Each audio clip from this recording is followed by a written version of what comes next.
Bapak Kompolnas, Bapak lebih mengerti hukum ataupun lebih mengerti dalam penegakan hukum. Jangan hanya mengatakan bahwa kemungkinan berpotensi dengan hukum pidana. Sudah jelas bagaimanapun, jangan membela anak buahmu loh.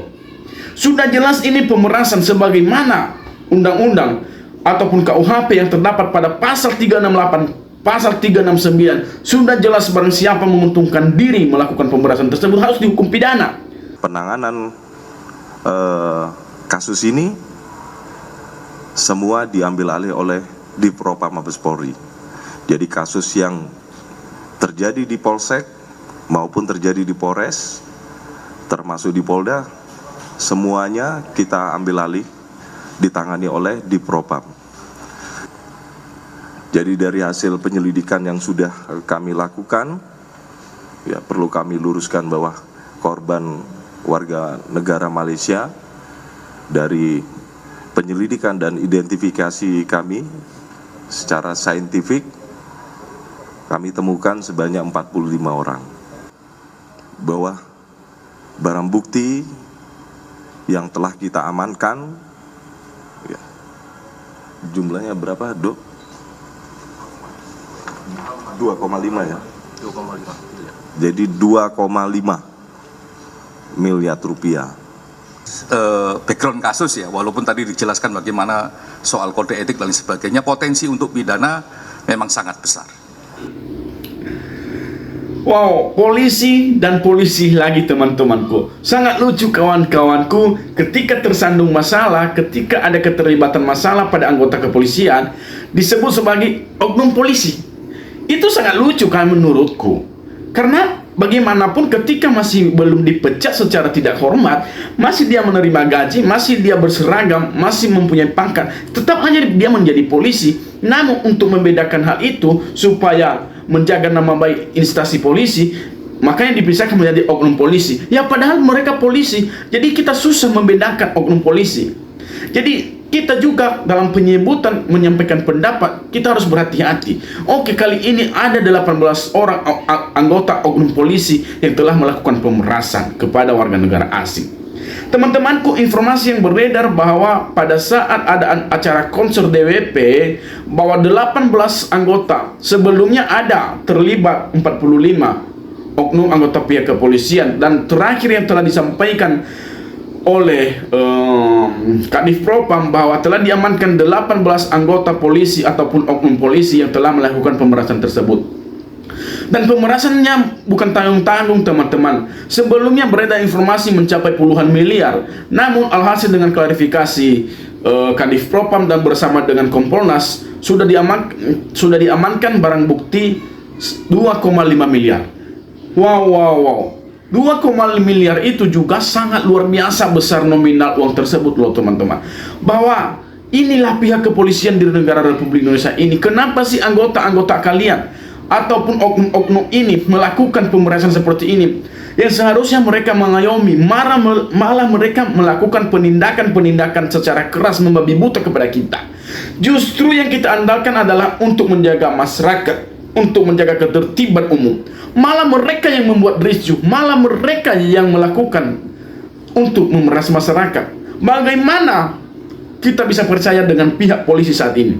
Polisi saat ini sangat kacau menurutku sepanjang semasa ketika Listio Sigit Prabowo, banyak kasus yang telah terjadi. Fenomena pada pihak kepolisian ini sangat luar biasa semasa kepemimpinan Bapak Listio Sigit Prabowo. Namun apakah saya 100%? Tergantung bagaimana seorang pemimpin itu memimpin anggotanya. Kalau becus, pasti anggotanya lebih ramah untuk membawahi dengan kepemimpinan di masyarakat.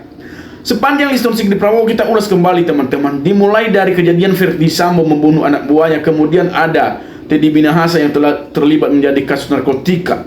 Ada lagi pembunuhan suami istri terlibat dengan perselingkuhan. Ada lagi yang sudah viral kemarin, ada kasus di Vina Cirebon yang melakukan penangkapan sembarangan tanpa disertai dengan surat. Kemudian teman-temanku, adanya lagi Rudy Soy di NTT yang katanya terlibat dengan mafia BBM menganiayai orang. Saya nggak tahu apakah informasi itu, tapi sudah jelas sudah dipecat. Kemudian teman-teman, masih banyak lagi kawan-kawanku anggota-anggota polisi, Walaupun telah dipisahkan menjadi oknum polisi, tetapi kita susah untuk membedakan mana oknum dan mana polisi. Teman-temanku, mari kita membahas secara kasus apa yang telah disampaikan oleh pihak Kompolnas yang mengatakan bahwa kemungkinan besar sangat ada indikasi ataupun potensial yang merujuk pada pidana. Bapak Kompolnas, Bapak lebih mengerti hukum ataupun lebih mengerti dalam penegakan hukum. Jangan hanya mengatakan bahwa kemungkinan berpotensi dengan hukum pidana. Sudah jelas bagaimanapun, jangan membela anak buahmu loh. Sudah jelas ini pemerasan sebagaimana undang-undang ataupun KUHP yang terdapat pada pasal 368, pasal 369. Sudah jelas barang siapa menguntungkan diri melakukan pemerasan tersebut harus dihukum pidana. Apalagi menggunakan jabatan, sudah jelas pada pasal 52 KUHP dengan menggunakan jabatan untuk melakukan perbuatan melawan hukum harus ditambahkan pidananya sepertiga. Itu Bapak Kompolnas. Apa mungkin saya Bapak ajari? Ketika Bapak mengatakan lebih berpotensi besar untuk pidana, Bapak seakan-akan membela. Tetapi ini sudah jelas adalah pidana dan pemerasan.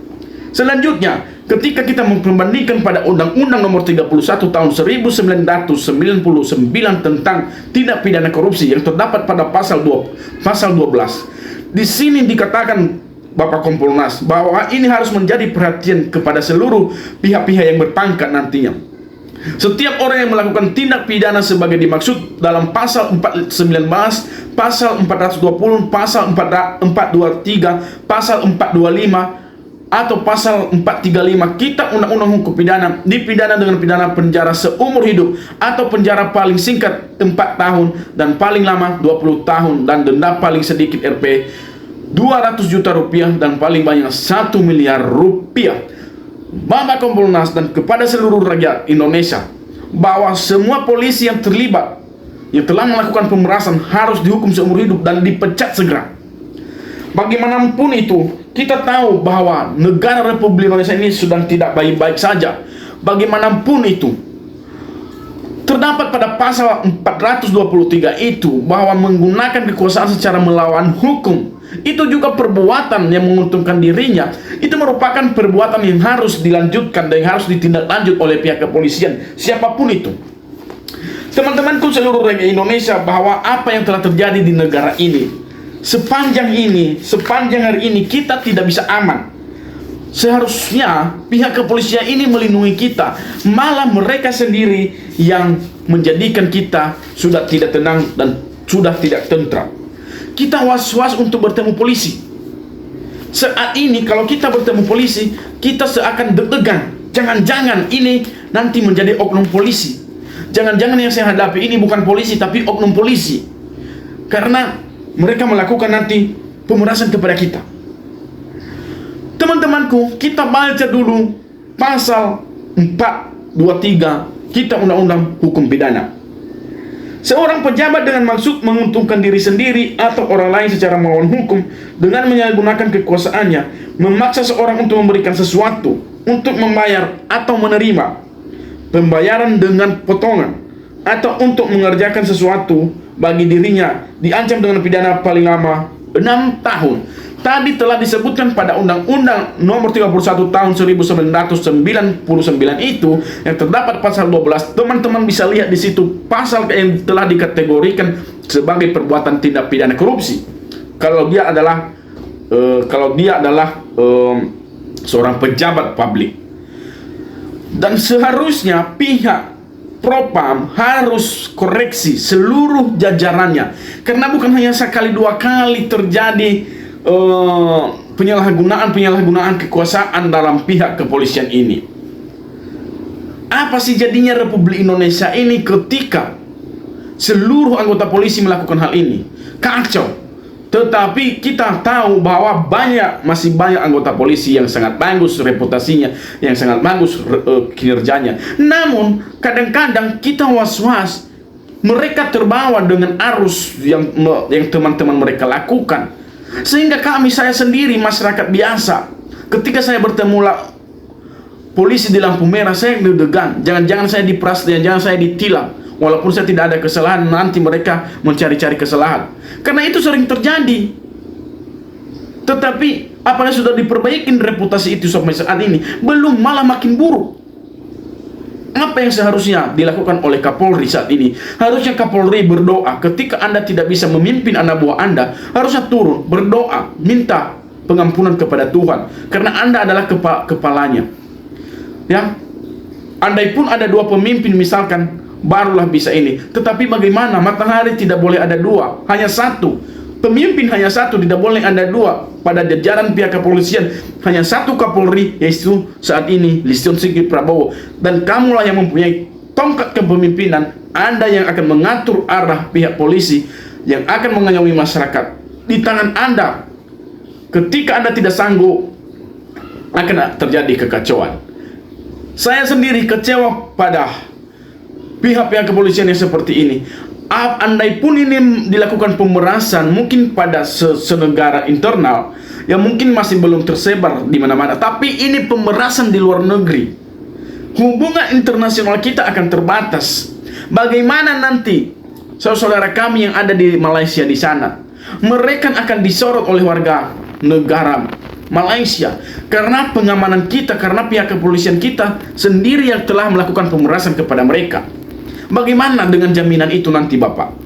Oleh karena itu, mana logika dan pola pikir Bapak Kapolri Listio Sigit Prabowo kalau hanya membiarkan ini terus-menerus, kalau segera tidak melakukan pencegahan? Marilah Bapak Kapolri buka hatimu. Jangan hanya berkoar-koar, jangan hanya mengatakan saya akan transparan, saya akan, tapi Anda tidak bisa melakukan sesuatu. Buat apa? Teman-temanku seluruh rakyat Indonesia, bahwa perbuatan kali ini sangat-sangat luar biasa ya menurutku, dan perbuatan yang tidak manusiawi. Bagaimana mungkin anggota pihak kepolisian itu yang beberapa orang sampai 18 orang itu melakukan pemerasan kepada warga negara asing? Gimana logika otak mereka itu, apa sih yang ada di benaknya? Padahal mereka punya gaji loh. Mereka punya gaji setiap bulan. Bahkan luar biasa tunjangan-tunjangan mereka itu loh. Tapi mereka masih melakukan pemerasan. Apa sih yang dikejar mereka? Sampai kapan polisi di negara Republik Indonesia ini benar-benar melakukan pengayoman sebagai reformasi polisi tahun 2020, tahun 2002 itu? Bagaimana mereka menjaga, mengayomi dan melindungi masyarakat? Seharusnya itu harus ada. Tetapi ini terbalik. Kapan itu akan benar-benar diterapkan di masyarakat ini, bahwa kita mempunyai pengayom dan perlindung? Kapan itu Bapak Listio Sigit Prabowo? Kepada Listio Sigit Prabowo, engkau harus menjawab ini. Teman-temanku, bahwa inilah yang sesungguhnya saya sampaikan tadi, bahwa ketika Bapak Kompolnas hanya mengatakan bahwa potensi lebih besar dalam pidana, bukan hanya potensi, sudah jelas ini perbuatan pidana, dan itu harus dipecat seluruh anggota itu. Jangan main-main loh dengan negara kita sendiri. Jangan membiarkan loh pemerasan itu terjadi. Nanti ketika tidak ada pemecatan ini, mereka akan bangga dengan dirinya sendiri. Mereka akan berulah lagi. Maka dari itu pihak propam harus segera memecat. Adili dengan seadil-adilnya dong. Jangan melindungi nanti. Dan mudah-mudahan ini, bahwa kejadian ini bisa mengoreksi diri pihak kepolisian, seluruh pihak polisi di negara Republik Indonesia ini, supaya ini menjadi contoh. Bahkan ketika hal ini nanti dipecat semua anggota terlibat ini, berarti itu menjadi tolak ukur kepada kita bahwa jangan main-main di negara Republik Indonesia. Jangan memeras warga negara asing, wahai engkau yang punya jabatan dan pangkat. Harus ini menjadi contoh. Bapak Kapolri, tegakkan keadilan ini, jadikan contoh kepada anggota yang lain. Ini sangat luar biasa ketika ini semua yang telah terlibat ini dipecat. Berapapun itu dipecat, harus dipecat semua tanpa pandang bulu. Jadi kawan-kawanku, inilah yang perlu saya sampaikan pada kita, bahwa negara kita, pihak pengayom kita, pihak perlindung kita ini saat ini sudah tidak baik-baik saja teman-teman. Malah kita dibikin was-was dan deg-degan ketika kita bertemu. Yang seharusnya mereka menegakkan hukum, mereka sendirilah yang melanggar hukum itu sendiri. Teman-teman, itu aja yang perlu saya sampaikan. Semoga ini bisa kita share videonya, bisa kita lihat kebenaran hukum yang terjadi di Republik Indonesia ini. Semoga Bapak Listio Sigit Prabowo mendengarkan dan Presiden Prabowo Subianto juga turun tangan dalam pelibatan kasus tersebut. Terima kasih. Shalom.